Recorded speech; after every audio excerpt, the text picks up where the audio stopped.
Hello 7th class, how are you. I hope सभी बच्चे ठीक होंगे। तो बेटा आज की क्लास में हम पढ़ेंगे Golu grows and old. This is the 5th chapter of your supplementary book. आप सभी को पता है आपके एग्जाम्स में MCQ क्वेश्चंस आएंगे, but without of knowledge of chapter you can't get the answer of MCQs। तो आज हम चैप्टर पढ़ेंगे गोलू ग्रोज एंड ओल्ड। मैं लाइन वाइज पढ़ाऊँगी and I will explain this chapter in Hindi and English both. तो आप सभी ध्यान से बहुत अच्छे से समझोगे इसको। ये जो चैप्टर है, this chapter is about a small elephant. एक छोटे से एलिफेंट के एक बच्चे की स्टोरी है, जिसमें कि एक बच्चा है, उसके पहले एलिफेंट को काफ़ी समय पहले नोज़ नहीं होती थी। तो ये इस चैप्टर में यही बताया गया है कि जब नोज़ नहीं होती थी तो फिर आज की जो एलिफेंट है उनकी नोज़ कैसे होती है। ठीक, उनकी नोज़ बड़ी कैसे हो गई, उनकी जो ट्रंक है वो बड़ी कैसे हो गई। पहले नोज़ थी, अब वो ट्रंक कहलाती है। तो हम यही पढ़ेंगे इस चैप्टर में।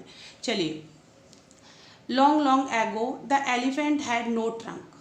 बहुत सालों पहले, before of a long time, the elephant didn't have trunk. Elephant के ट्रंक नहीं होती थी। He had only a bulgy nose. उनके एक बल्गी नोज होती थी। बल्गी मीन मोटी सी भद्दी सी एक नोज होती थी। एज बिग एज बूट, बिल्कुल बूट की तरह से। कैसे होती थी वो? बिल्कुल बूट मीन हमारा जैसे पैर में सूज होता है। He couldn't wiggle it from side to side. He could wiggle mean move करना, इधर से उधर मूव करना। बिगल हम दूसरे वर्ड में कह सकते हैं घुमाना। वो बस उसको नोज को इधर से उधर घुमा सकता था। But couldn't pickup thing with it, लेकिन उससे but he couldn't pick up the things. जैसे आज के हम एलिफेंट देखते हैं कि वो कोई भी चीज़ अपनी ट्रंक से उठा लेते हैं, but at in the long time it was not possible for them. उनके लिए पॉसिबल नहीं था। The second paragraph, there was a baby elephant called Golu. अब ये जो स्टोरी है एक बेबी एलिफेंट की है। क्या नाम था उसका? Golu. He too had no trunk but only a bulgy nose. उसके भी कोई ट्रंक नहीं थी, बट क्या थी उसकी? बल्गी, एक यानी कि मोटी सी हैवी सी नोज थी। As small boot. कैसे थी? छोटे से एक बूट की तरह थी। जैसे हमारे पैर में शूज होते हैं उसी तरीके से उसकी नोज की जो शेप थी। Golu was full of question. Golu, this statement tells us that he was very curious person. एक बहुत क्यूरियस पर्सन था गोलू, मतलब उसके क्वेश्चन बहुत होते थे। कुछ बच्चों का नेचर होता है, हमेशा क्वेश्चन करते रहते हैं। He asked his tall aunt. उसने अपनी टॉल आंट से पूछा। To whom he asked tall aunt the ostrich. यानी कि उसकी जो आंट थी उसका नेम क्या था? उसकी जो आंट थी उसका नेम क्या था? ऑस्ट्रिच उसकी आंट थी। ऑस्ट्रिच उसकी जो आंट थी उससे वो क्या पूछता है? क्या, कौन थी उसकी फर्स्ट आंट? ये आपको बस मेन आपको यही ध्यान रखना है। जब भी आप ऑब्जेक्टिव निकालेंगे तो आंट कौन थी, अंकल कौन था, all these questions must you have to be focus. ठीक, आपको यही सब चीज़ें ध्यान रखनी है। Why don't you ever fly like. अब वो अपनी आंट से क्या पूछता है? वो अपनी आंट से पूछता है कि आप भी दूसरे एनिमल्स की तरह से फ्लाई क्यों नहीं करती हैं? तो आंट कौन थी उसकी? Ostrich. Then he asked his tall uncle. फिर वो अपने अंकल से पूछता है। अंकल कौन थे उसके? उसके अंकल, आप चैप्टर पढ़ते समय ये बात आपको फोकस करनी है, अंडरलाइन करनी है, उसको बार बार फोकस करना है कि उसके जो अंकल थे, आंट कौन थी, उसके अंकल कौन थे, इन सब चीज़ों पे आपको बहुत ध्यान देना है। इस तरह के ही क्वेश्चन आएंगे। यानी कि जो उसके अंकल थे वो जिराफ थे। अब what makes you skin so spotty. अपने अंकल से पूछता है कि आपकी जो स्किन है उसको स्पॉटी कैसे बना दिया। ही आस्क्ड हिज ह्यूज अंकल। उसने अपने अंकल से पूछा। द हिप्पोपोथेमस। उसके जो अंकल थे वो क्या थे? जो दूसरे अंकल थे वो बहुत बड़े साइज में थे। वो कौन थे? Hippopotamus. Why are your eyes always so red. अब वो हिप्पोपोथेमस से क्या क्वेश्चन पूछता है कि आपकी आंखें हमेशा रेड क्यों रहती हैं। He asked his hairy uncle. उसने अपने हेयरी अंकल से पूछा। बबून, यानी कि बबून कौन हो गए? मंकी। बबून हम किसको बोलते हैं? मंकी को। ठीक, अब ये आपको न्यू मीन आपके दिमाग में होना चाहिए। बबून मंकी को बोलते हैं। Why do melons taste like melons. उसका क्वेश्चन क्या था बबून से कि जो मेलन्स होते हैं उनका टेस्ट मेलन जैसा क्यों होता है। तो अब क्वेश्चन पढ़ के समझ में आ गया होगा कि वो अलग अलग, जिस पर्सन से वो मिलता था उससे अलग अलग क्वेश्चन करता था। The ostrich, the giraffe, the hippopotamus and the baboon had no answer to Golu's question. मुश्किल ये थी कि जिससे भी उसने ऑस्ट्रिच से, जिराफ से, हिप्पोपोटेमस से, बैबून से, जिनसे भी क्वेश्चन पूछा, they didn't reply of these question, वो रिप्लाई नहीं कर सके। Then Golu is a naughty boy. Golu कैसा था? गोलू बहुत शरारती था। क्या कहते थे वो? ये वो लोग कहते थे जो उसके आंसर नहीं दे पाते थे। He asked such different question. वो लोग क्या कहते थे? हाँ, गोलू बहुत नॉटी है और वो डिफरेंट क्वेश्चन पूछता है। One day Golu met a minahward sitting in the word on a bush। वो जो एक उस पर बैठी हुई थी, एक बुश में यानी कि झाड़ियों में बैठी हुई थी एक मिनावर्ड। ही बेंट टू मीट हर, उसके पास जाता है, and he asked a question. क्या क्वेश्चन करता है? What does the crocodile have for dinner? Crocodile dinner में क्या लेते हैं? द मीना सेड, मीना ने कहा, go to the bank of the great grassy Limpopo river and find out. जो मीना थी वो भी बहुत शार्प थी। मीना क्या आंसर देती है? इस क्वेश्चन के आंसर के लिए तुम्हें एक काम करना होगा, जो ग्रासी लिम्पोपो रिवर है वहाँ तुम्हें जाना होगा। तो यहाँ बेटा क्वेश्चन का आंसर आ सकता है, एक क्वेश्चन हो सकता है कि उसने कहाँ भेजा था, मीना ने उसे कहाँ भेजा था। तो आपको ये पता होना चाहिए कि ये जो लिम्पोपो रिवर है, इसका नेम आप बहुत अच्छे तरीके से ध्यान में रखेंगे, लिम्पोपो रिवर। ठीक, यहाँ इसका क्वेश्चन आ सकता है। गोलू वेंट होम, गोलू घर गया। ही टुक 100 sugar canes, 50 dozen bananas and 25 melons.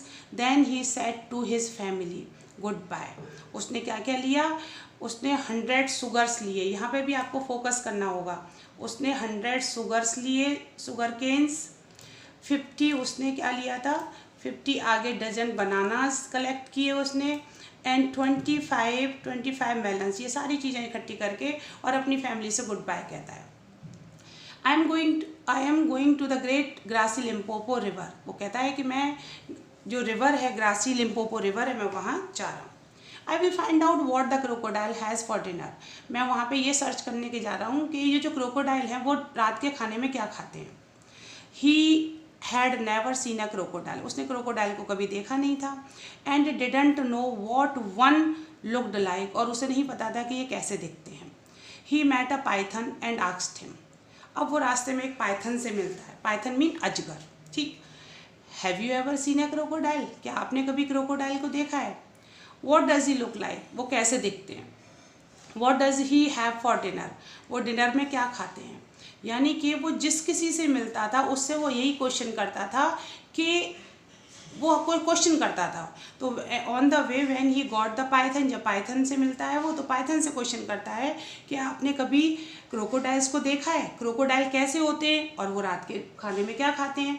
तो यहाँ क्रोकोडाइल पाइथन से क्वेश्चन करता है। ठीक, द पाइथन अनकॉइल्ड हिमसेल्फ। अब आपको पता है कि पाइथन क्या था? वो पेड़ पर लटका हुआ था। As we are looking at the picture, हम पिक्चर में देख रहे हैं, वो पेड़ से अपने आप को अनकॉइल्ड करता है, यानी कि अपने आप को सीधा करता है।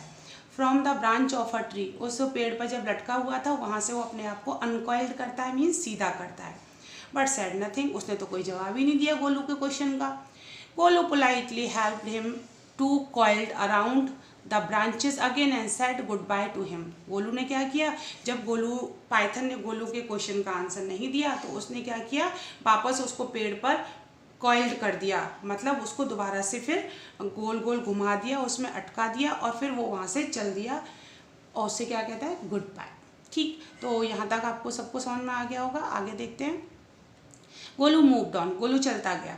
Eating sugar canes, banana and melons, ये सब खाता हुआ गोलू आगे बढ़ता जा रहा था। After a few days he reach the very edge of the great grassy Limpopo river. काफ़ी टाइम चलने के बाद after a few days he reached to the Limpopo river, जो ग्रासी मतलब चारों तरफ उसके घास थी, और लिम्पोपो रिवर पहुंच जाता है। On the bank of the river he saw long off would. अब जब वो बैंक ऑफ द रिवर पहुंचा, यानी कि नदी के किनारे, as soon as he reached on the bank of the river, क्या देखा उसने वहाँ पे? Log of wood. ये अब यहाँ पे क्वेश्चन का आंसर आ जाता है कि उसने वहाँ क्या देखा। तो यहाँ पे आप ये फोकस करके रखना, उसने क्या देखा था वहाँ पे। जब वो पहुँचा तो उसने क्या देखा? लॉग ऑफ वुड, ये लॉग ऑफ वुड देखा था उसने, यानी कि लकड़ी का एक पीस देखा था। और एक्चुअल में लकड़ी का पीस क्या था? It was really the crocodile who winged at him. ये वास्तव में लकड़ी का पीस नहीं था, that was a crocodile. Winged माने होता है आंखों को, पलकों को झपकना, जो बार बार पलकों को झपक रहा था। Excuse me sad Golu, Golu ने कहा excuse me, have you ever seen a crocodile, क्या आपने कभी किसी क्रोकोडाइल को देखा है? The crocodile winged again, crocodile ने अपनी आंखों पलकों को फिर से झपका। विंग्ड मीन होता है पलकें झपकना, यहाँ पे एक वर्ड आया है, आपको वर्ड मीनिंग भी पता होनी चाहिए। विंग्ड मीन पलक झपकना। And lifted half his tail out of the mud, और उसने अपनी पूंछ यानी कि अपनी जो टेल थी वो मिट्टी से ऊपर उठाई। कम हेयर लिटिल वन, ओ छोटे बच्चे यहाँ आओ, सैड द क्रोकोडाइल, क्रोकोडाइल ने कहा। Why do you ask such a question, ये तुम ऐसे क्वेश्चन क्यों कर रहे हो? I want to know, Golu ने कहा मैं जानना चाहता हूँ। कम क्लोज, मेरे पास आओ, लिटिल वन, वो छोटे बच्चे मेरे पास आओ। For I am the crocodile, क्योंकि मैं क्रोकोडाइल हूँ।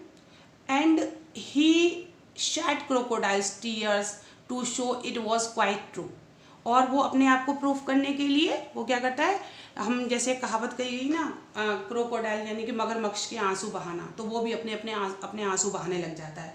ये आप अपने मम्मी पापा से ही पूछेंगे तो आपको समझ में आ जाएगा, ये कहावत होती है, ये एक प्रोवर्ब की जैसी है, कहावत है कि मगरमच्छ के आंसू बहाना। कोई भी झूठ मूठ रोता है तो हम उसको ऐसे बोलते हैं, तो वो भी अपने आप को प्रूफ करने के लिए crocodile he also shed the tears, वो भी आंसू बहा देता है। गोलू वॉज अफ्रेड, गोलू को डर लगता है। But he sat down on the bank and set, लेकिन वो रिवर के किनारे बैठ जाता है और कहता है, you are the very person I was looking for, अच्छा आप ही वही हैं जिनको मैं ढूंढ रहा था। Please tell me what you have for dinner, अच्छा मुझे बस ये बता दीजिए कृपया करके आपके पास खाने में क्या है, रात के खाने के लिए क्या है आपके पास। कम हेयर लिटिल वन, अच्छा एक काम करो तुम यहाँ आओ, मेरे पास आओ। And I will whisper the answer to you, whisper माने होता है बेटा धीरे धीरे बोलना। यहाँ पे एक ये वर्ड आया है विस्पर मीन टू से स्लोली, धीरे धीरे कुछ बड़बड़ाना, यानी वो कहता है तुम मेरे पास आओ, मैं बहुत धीरे से तुम्हें इसका आंसर दूंगा। कौन कहता है इसको? Who is the speaker of this line? The crocodile. Crocodile क्या कहता है, अच्छा ठीक है मेरे पास आओ, मैं तुम्हें इसका आंसर बताता हूँ। Golu put his head down close to the crocodile snout and the crocodile caught him by the nose, Golu उसके पास जाता है और क्या करता है, जैसे ही एज सुन एज ही रीच दिया, जैसे ही वो वहाँ पे जाता है तो जो क्रोकोडाइल था उसकी नोज को खींचता है, मतलब नोज को पकड़ लेता है। कॉट मीन होता है पकड़ना। I think sad the crocodile, crocodile ने कहा मैं सोचता हूँ, today a baby elephant will be my dinner, आज मुझे लगता है कि आज के डिनर में ये बेबी एलिफेंट ही मेरा डिनर होगा, यानी कि मेरा आज का रात का खाना ये बेबी एलिफेंट होगा। Let me go you are hurting me, वो क्या कहता है, क्रोकोडाइल से कहता है प्लीज़ प्लीज़ मुझे जाने दो, आप मुझे बहुत परेशान कर रहे हैं, आप मुझे चोट पहुंचा रहे हैं। मिस्टर क्रोकोडाइल स्क्रीम्ड गोलू, यहाँ एक वर्ड आया है 7th क्लास, आप यहाँ पे फोकस करेंगे स्क्रीम्ड। स्क्रीम्ड मीन होता है ज़ोर से चिल्लाना, तो वो ज़ोर से चिल्लाया प्लीज़ प्लीज़ प्लीज़ मुझे जाने दो, प्लीज़ मैं यहाँ नहीं रुक सकता। ऐसे हम किसी छोटे बच्चे को पकड़ते हैं वो भी इसी तरह से बोलता है। The python who had been quietly following Golu, अब ये जो पाइथन जो उसको वहाँ पर रास्ते में मिला था, he came there, he was secretly following him, वो उसको पीछे से उसका पीछा कर रहा था, ये गोलू को बात पता नहीं थी। Came to the bank and said, वो भी वहाँ पर रिवर के किनारे आ जाता है। And said if you do not pull as hard as you can, अगर तुम अपने आप को हार्ड तरीके से, अगर तुम अपने आप को हार्ड नहीं बनाओगे और तुम अपने आप को नहीं खींचोगे, the crocodile will drag you into the stream, और ये जो क्रोकोडाइल है वो तुम्हें पानी में खींच ले जाएगा। मतलब जो पाइथन कहता है कि तुम्हें अपने शरीर को हार्ड करना होगा और तुम्हें पीछे खींचना होगा, नहीं तो ये पाइथन आपको पानी में खींच के ले जाएगा। Golu sat back on his little haunch, haunch mean होता है, ये यहाँ पे एक वर्ड दिया गया है, haunches mean shoulder. Golu sat back on his little haunches and pulled, यानी कि गोलू जो था एक जगह बैठ जाता है। हॉन्चेस मीन होता है अपने बर्ड्स, जो पीछे का हिस्सा जो होता है अपनी बॉडी का पीछे वाला हिस्सा, वहाँ बैठ जाता है और वो अपने आप को पीछे पुश करता है। The crocodile slipped into the water making it all creamy with great sweeps of his tail and he also pulled and pulled. And the crocodile क्या कर रहा था? He was going towards the water. वो पानी की तरफ जा रहा था. He was making his body tight. वो अपनी बॉडी को टाइटली खींच रहा था. And he was dragging towards the water. वो पानी की तरफ अपने पूरी बॉडी को खींच के ले रहा था, जिससे कि उसकी नोज खिंच जाए, बड़ी हो जाए. Then the python coiled himself round Golu's stomach. अब पाइथन क्या करता है? अपने आप को गोलू के शरीर से लपेट लेता है, यानी कि कॉइल्ड अप कर लेता है, गोल गोल उसमें लिपट जाता है. And said let's pull harder. वो जो गोलू से कहता है बहुत अच्छे बिल्कुल हार्ड तरीके से पीछे की साइड खींचो.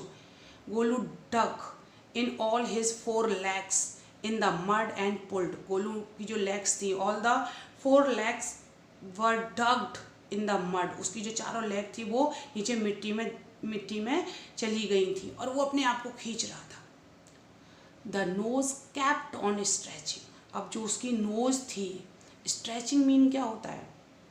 स्ट्रेचिंग मीन, आप सबको अपनी वोकेबुलरी स्ट्रॉन्ग करने के लिए ये जो मैं वर्ड्स बता रही हूँ इन सब का मीन पता होना चाहिए.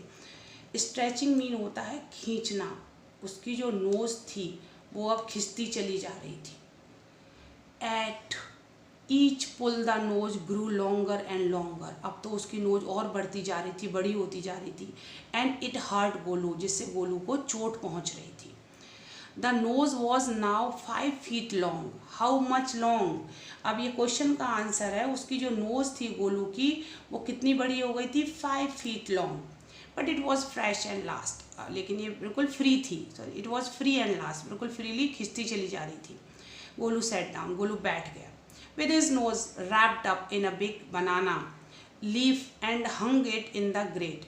यानी कि at last the length of his trunk was 5 feet. अब क्या था? इतनी ही खींची. अब वो अपनी नोज़ को, बिकॉज खींचने से उसकी जलन हो रही थी, उसको पेन हो रहा था, तो उसने जो बनाना लीफ होती हैं वो चारों तरफ हैंग कर ली. मतलब अपनी जो नोज़ थी उस पर बनाना लीफ लगा ली. Grassy Limpopo river to cool. और अब उल्टा होकर के ग्रासी मतलब अपनी ट्रंक साइड को पानी में डाल करके वो लिम्पोपो रिवर में हैंग हो गया. वाई डिड ही सो? उसने ऐसा क्यों किया? क्योंकि वो अपनी नोज़ को जो खींचने से जो बहुत ज़्यादा हार्ड हो गई थी और उसमें जलन हो रही थी या गर्म हो गई थी, उसको कूल करने के लिए वो लिम्पोपो रिवर में अपने आप को कूल करने के लिए वहाँ पे उल्टा लेट गया.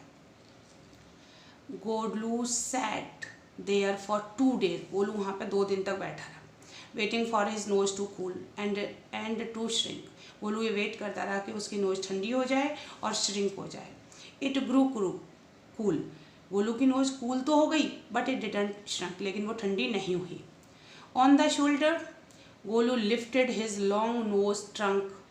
सॉरी, ये at the end of the second day. लेकिन सेकेंड डे के जैसे ही, क्योंकि वहाँ 2 दिन बैठा रहा था, वो क्यों बैठा रहा था? He was waiting to cool down his nose. अपनी नोज को ठंडा करने के लिए.